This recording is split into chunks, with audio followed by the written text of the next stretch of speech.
Assalamualaikum warahmatullahi wabarakatuh. Bismillahirrahmanirrahim. Mungkin ada rekan-rekan yang sama seperti saya sebagai operator LMS berbasis Moodle dan mengalami permasalahan, yaitu soal-soal yang di dalam soal tersebut ada satu reading atau satu bacaan yang berlaku untuk beberapa soal. Jadi di sini saya contohkan, ada soal berbahasa Jawa, ada naskah cerita, kemudian berlaku untuk beberapa soal di bawahnya. Contohnya ini soal nomor 13 sampai 18. Bacaannya hanya satu. Bacaannya berada di soal nomor 13. Bagaimana cara mengaturnya? Pastikan bahwa semua soal sudah masuk ke dalam bank soal yang ada di Moodle. Seperti ini. Contoh 13 sampai 18. Kemudian di sini 19 sampai 20. Jadi pada Moodle di sini di bank soal saya harus memastikan bahwa pada bank soal di sini setiap soal harus saya beri nomor soal.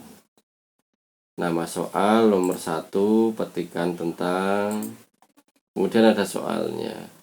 Soalnya diberi nomor boleh, tidak juga boleh. Di sini diberi nomor silahkan, tidak juga silahkan. Yang penting nomor soal harus diberi nomor. Pada nama soal harus diberi nomor. Nomor 1 tadi. Setelah itu soal nomor 2. Nomor 2 tidak perlu diberi reading, tidak perlu diberi bacaan. Nah, nggak ada bacaannya karena bacaannya sudah berada, karena bacaannya sudah ada di nomor 1. Oke.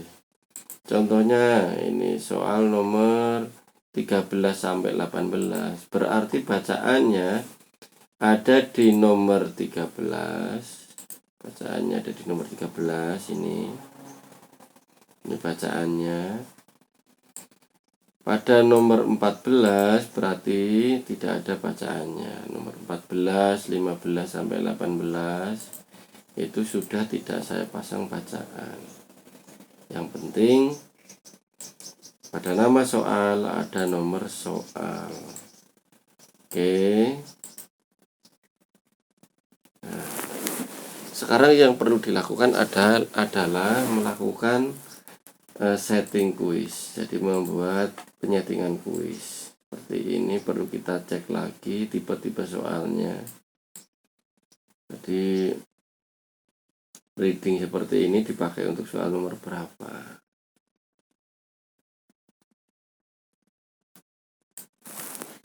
Oke. Kembali ke soal atau ke kelas. Saya akan membuat link, tambahkan sebuah aktivitas kuis. Misalkan di sini judulnya PAS susulan bahasa Jawa. Kemudian petunjuk mengerjakannya bagaimana. 1 apa, 2 apa. Timing soalnya dibuka kapan, ditutup kapan, berapa menit. Jadi dibuka kapan, ditutup kapan, berapa menit. Kemudian dibolehkan mengerjakan berapa kali. Dan yang paling penting pada tata letak. Jadi pada tata letak ini perlu dipertimbangkan dalam satu layar atau satu halaman itu akan tampil berapa pertanyaan. Kalau soalnya urut, kemudian satu layar hanya satu pertanyaan, kasihan muridnya karena nanti anak baca reading di halaman 1 soal 1 ada readingnya. Tapi saat masuk ke halaman 2 soal nomor 2 tidak ada readingnya, maka murid akan bolak-balik. Untuk menghindari hal tersebut, ya lebih baik dalam satu soal, dalam satu halaman berisi beberapa soal. Saya contohkan, misalkan saya setting dalam satu halaman berisi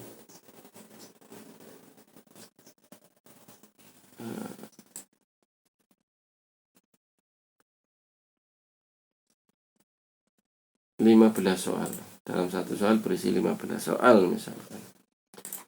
Berarti nanti dia akan pindah di sini, di halaman 2 isinya soal nomor 16, halaman 2-nya.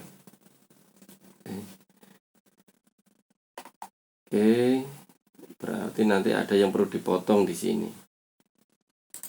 Saya atur, misalkan satu layar berisi 15 soal. Kemudian review optionnya tidak saya tampilkan skornya, atau jawaban benarnya juga tidak saya tunjukkan. Yang penting nanti rekap nilainya kirimkan kepada murid. Oke, jadi yang perlu diperhatikan adalah tata letaknya. Dalam satu halaman muncul berapa soal.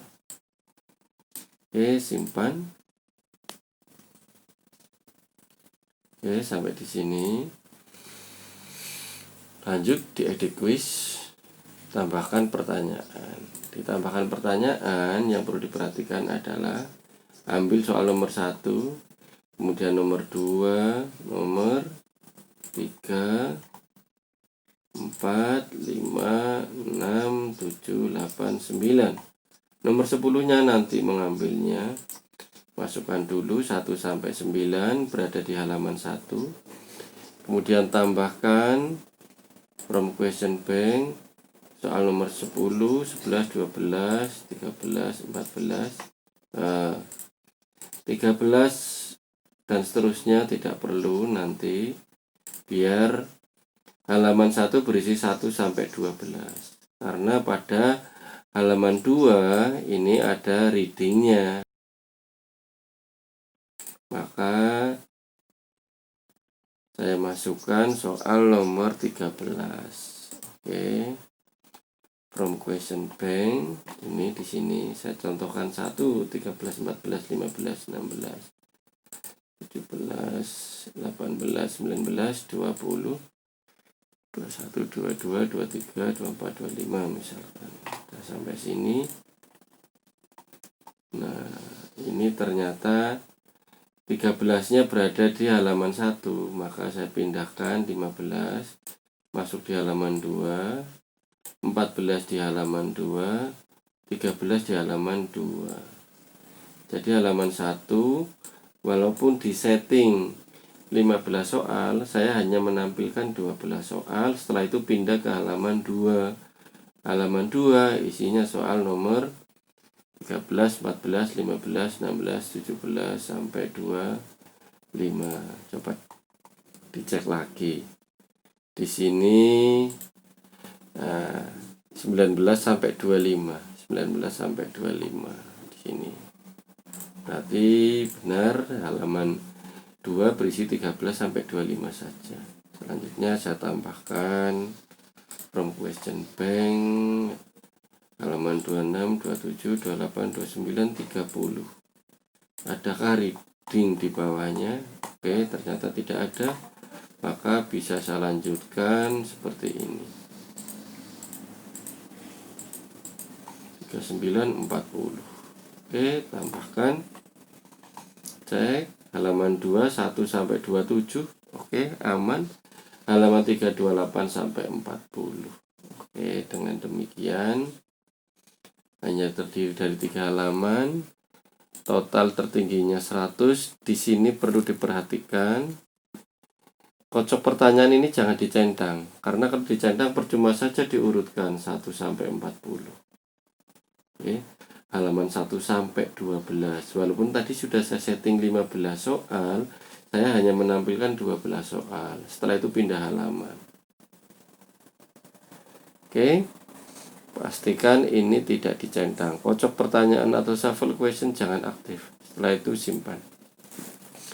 Sehingga nanti di previewnya, kalau saya cek previewnya, hasilnya seperti ini. Mulai usaha atau mulai kerjakan. Oke.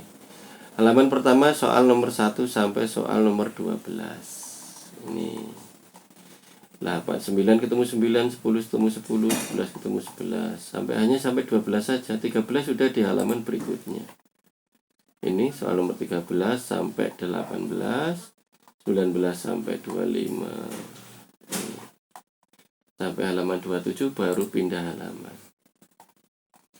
sampai halaman 40. Oke, itulah cara menyusun urutan soal apabila soalnya di dalamnya ada bacaan atau reading yang berlaku untuk beberapa soal. Oke, demikian tutorialnya, semoga bermanfaat. Saya cukupkan sekian. Wassalamualaikum warahmatullahi wabarakatuh.